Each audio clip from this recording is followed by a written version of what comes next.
السلام عليكم، ازيكم عاملين ايه؟ يا رب تكونوا بألف خير. النهارده بقى تعالوا نعمل مع بعض الكشري المصري بتكاته بقى واسراره كلها. عايزه اقول لكم هيطلع معاكي تحفه، مش هتبطلي تعمليه في البيت حرفيا. كل الفيديوهات اللي فاتت كوم وفيديو ده كوم تاني. بجد هتستفادوا منه جدا، وكل حاجه حتى ابسط تفصيله هنعرفها، وهيطلع معاكي حاجه بجد بيرفكت جدا. فتعالوا بقى نسمي الله كده، وتعالوا نشوف هنعمله ازاي. اول حاجه انا نقعت الحمص ده من بالليل في ميه عاديه خالص، مش دافيه ومش سخنه ولا اي حاجه، ميه من الحنفيه، ونقعته وسبته لتاني يوم. هنلاقي بقى حجمه تضاعف كده وحبايته كبرت، هنحطه في ميه. تمام، هنصفيه من ميته ونحطه في ميه وننزل عليه بمعلقه كمون فقط، مش هنحط ملح ولا اي حاجه دلوقتي. تمام، هنقلبه كده وبعد كده بقى هنبدأ بالبصل. تمام، انا قشرت البصل، واهم تكه فيها ان انت هتشيلي راس البصله كده من فوق، بحيث ان انت لما تيجي تقطعيها تبقى كل قطعه بصل لوحدها. بصوا فاهمين قصدي؟ كده ده اللي انا اقصده، تبقى كل واحده مش ماسكه في التانية، مش هيبقى البصل ماسك كده في بعضه، لا، هيتفرط معاكي بسهوله.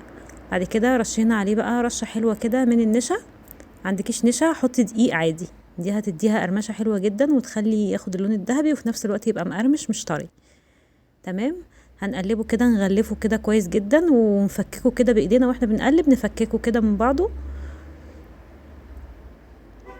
نقلبه كده، عايزينه اهم حاجه ان هو يتغلف كويس جدا بالنشا او بالدقيق.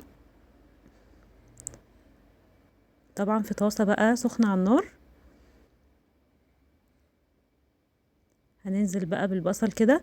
انا مش عايزه انزل بكميه كبيره بالبصل، يفضل ان انتي تنزلي بكميه قليله، عشان يعني الزيت يقدر يدخل يعني بين كل قطعه بصل كده، في يعني يقرمشه كويس ويخليه يبقى واخد لون حلو. لو كترتيه هتلاقيه بدأ يلزق في بعضه، وهتلاقيه بقى طري منك، مش هيظبط قوي معاكي.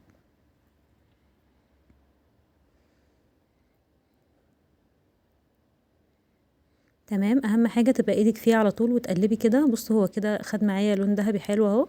هطلعه وهنزل ببقيه الكميه. واثناء ما احنا بنعمل البصل مسكنا بقى العدس، غسلناه كويس وصفيناه وحطينا عليه ميه. تمام، هنولع عليه بقى. بصوا حتى خطوات السوا بتاعت الحاجات تدريجيا كده. احنا نزلنا بمعلقه ملح ومعلقه كمون على العدس، حاجه خفيفه خالص. تمام، وهنسيبه بقى كده يستوي على مهله لحد ما نخلص البصل اللي معانا. اهم حاجه البصل خلي ايدك فيه ما تسيبيهوش، عشان هو من النوع اللي هو بياخد لون بسرعه جدا. فاحنا عايزينه يبقى لونه ذهبي حلو كده ويبقى مقرمش وجميل.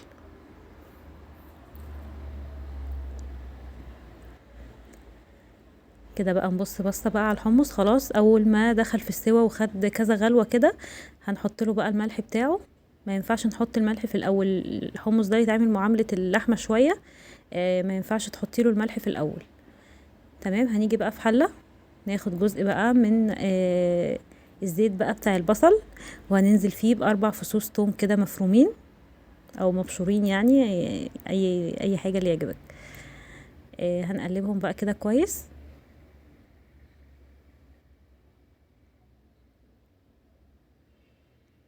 اول ما نبدا نشم ريحه التوم كده ويبدا التومه تاخد اللون ذهبي، هننزل عليها بمعلقه كبيره من الخل.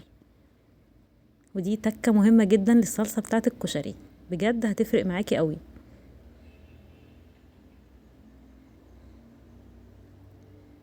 بس كده، اللي هي حاجه وسط، بحيث ان انتي ما تكتريش، عشان ما يبقاش الخل مخليه لاذع قوي معاكي وتحسي ان هو قالب على دقه كده، لا، هو خل معلقه كبيره كده وخلاص.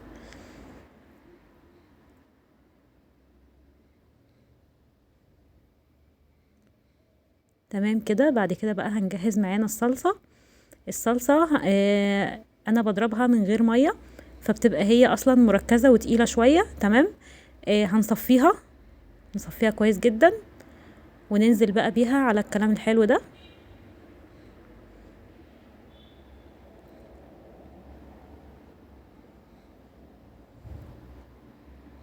تمام، هنولع بقى عليها النار كده عشان تغلي بسرعه، وبعد كده نهدي عليها ونسيبها بقى تتقل كده شويه مع نفسها.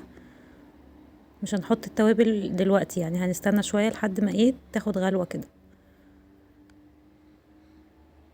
هننزل بقى عليها بقى برشة من الفلفل الاسود خفيفة، ورشة كمون، ورشة كزبرة. وهنظبط الملح، انا ما حطيتش ملح كتير عشان هحط مكعب مرقة. انا دايما بحب اضيفه يعني بيفرق معايا بصراحة، فانتي لو عايزة تستغني عنه تمام، ممكن تكتفي بالملح بس. هنقلبهم بقى كده مع بعض.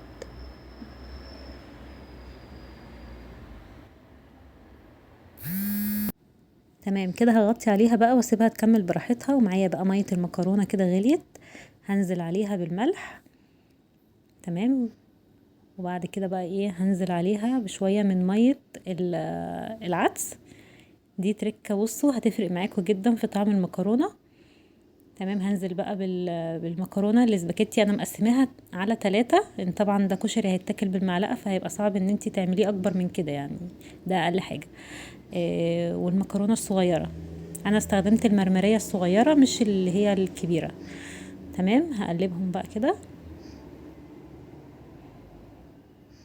حابة تحطي جزء من زيت البصل، تمام برضو بيدي طعم حلو. هسيبها بقى كده اول ما تغلي كده. كانت خلاص بقى غليت كده وبدأت تدخل في السوا، حطيت حاجة بسيطة خالص بالمعلقة من زيت البصل.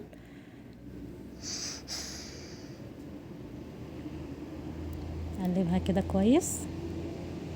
تخيلوا بقى طعمها بقى بمية العدس مع زيت البصل، بجد حاجة تحفة، طعمها فظيع جدا. الصلصة خلاص بقى كانت بدأت تدخل كده في التسبيك، كده بدأت تسبك شوية. انا طبعا مش هسبكها تسبيك يعني، بس تتقل شوية كده. بصوا بقى العدس بقى خدته، اهم حاجة تصفيه كويس جدا وتنقليه في طبق يكون يعني ايه مفرود كده لحد ما زي ما انا فرداه كده، عشان ينشف ما يبقاش كله فوق بعضه ويبقى معجن معاكي وملبخ كده، لا. صفيه كويس من ميته وفرديه كده على حاجة. تمام. هننزل بقى بزيت من بتاع البصل ونحط شعرية، وقد ما نحط الشعرية هنعاير الرز برضو.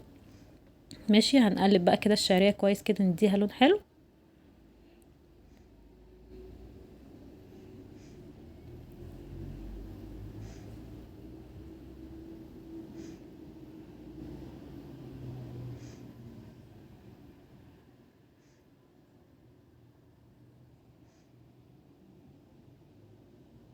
كده كانت خلاص بقى خدت اللون الذهبي الحلو ده معايا.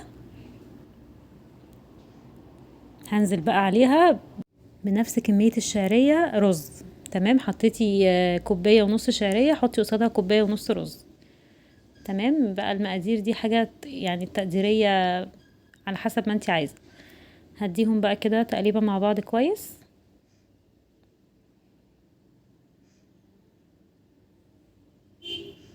اهم حاجة برضو الرز يكون متصفي كويس، ما تخليش الرز فيه ولا نقطة مية. تمام. هنحط بقى كده الملح.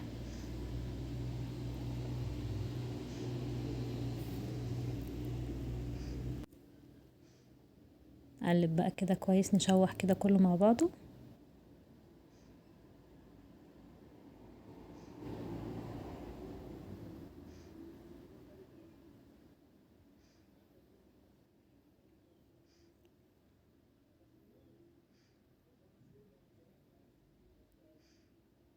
بصوا كده خلاص بقى، حسيت ان الرز ناشف كده معايا.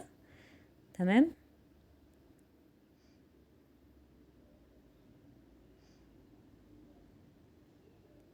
كده تمام. لما انا بقى صفيت العدس كنت واخده الميه بتاعته. آه هنزود بقى الرز بقى بميه العدس. دي اهم حاجة بتدي طعم، والله العظيم هتفرق جدا جدا في الطعم معاكم وهتجربوا. ولو تلاحظوا الرز اللي احنا بناكله عند بتوع الكشري بره ما بيبقاش ابيض زي بتاع البيت اللي احنا بنعمله العادي، اللي احنا بنزوده مثلا شوربة او مية عادية كده، لا.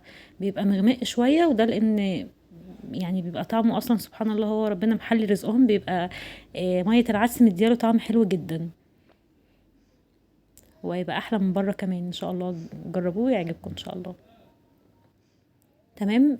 حطيت ميه العدس وكملت بقى الباقي ميه مغليه. كده تمام. هغطي بقى عليه.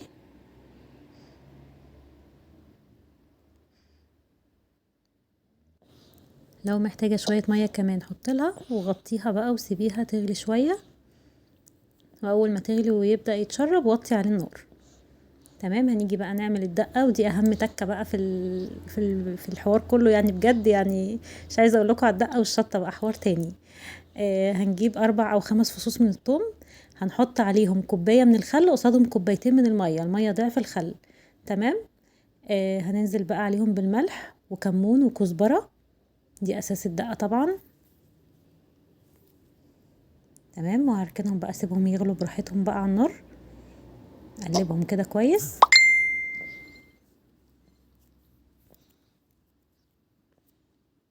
نيجي بقى نعمل الشطة بقى وزيت الشطة وجميله بقى. تعالوا بقى هناخد اخر حبة من الزيت بتاع البصل، وهننزل بقى عليه بكمية الشطة المناسبة. انا افتريت عشان يعني احنا يعني بنحب السبايسي شوية. تمام. انتي تقدري تقللي الكمية عن كده.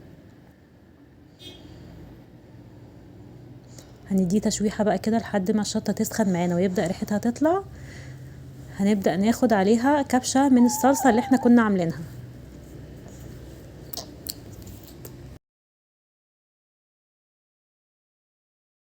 لو انت بقى مالكيش في السبايسي ممكن توفري خالص الخطوة دي وما تعمليهاش، بس بجد بيفرق جدا للناس اللي بتحب الحاجة سبايسي.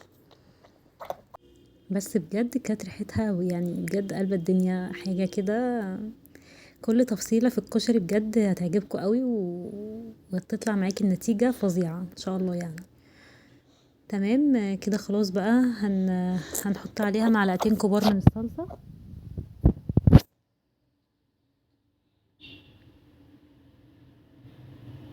بس اهم حاجة تعملي الخطوة دي بعد ما تدي الشطة حقها، اللي هي يعني تحسوا اللي هي اتحمصت كده كويس في الزيت وريحتها طلعت يعني.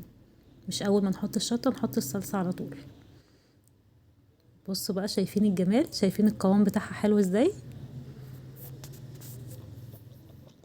تعالوا بقى نشوف هنقدم ازاي. التقديم ده بقى لعبتك، طلعي بقى الفنان اللي جواكي. بصوا انا اول حاجة بحب ابدأ بيها كده الرز. تمام. في ناس بتحب تحط المكرونة الاول، عادي مش هنختلف، بس انا بحب احط الرز في الاول كده.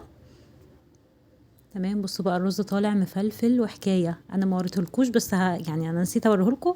هوريهولكوا استنوا بس. بعد كده هننزل بقى بالمكرونه.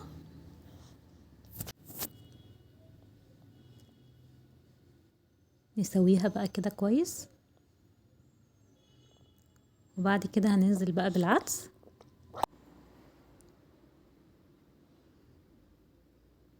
تمام.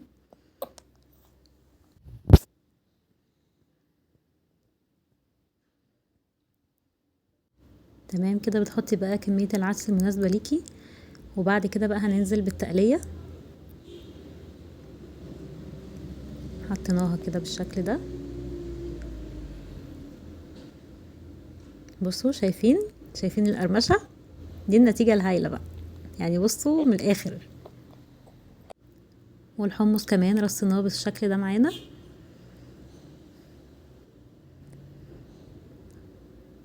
وهننزل بقى بالصلصة. بصوا اهم حاجة يعني بجد فعلا العين بتاكل قبل البق فعلا.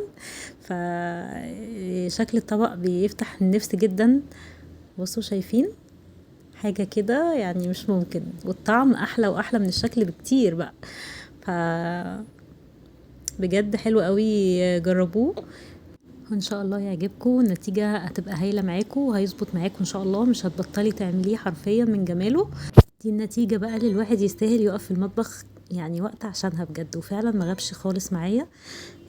عايزة اقول لكم بجد طعمه حلو قوي، وبجد كل تفصيلة فيه حلوة جدا، هتفرق قوي معاكم. وكل تكة انا قلتها لكم لو جربتوها نفذتوها بالظبط زي ما انا قلتها هتحسوا فعلا باختلاف الطعم عن اي كشري تاني انتوا عملتوه. حرفيا حلو قوي. ان شاء الله يعجبكم. جربوه بقى واكتبوا لي في الكومنتات، قولوا لي عملتوه ازاي وكده. اشوفكم ان شاء الله الفيديو الجاي. مع السلامة.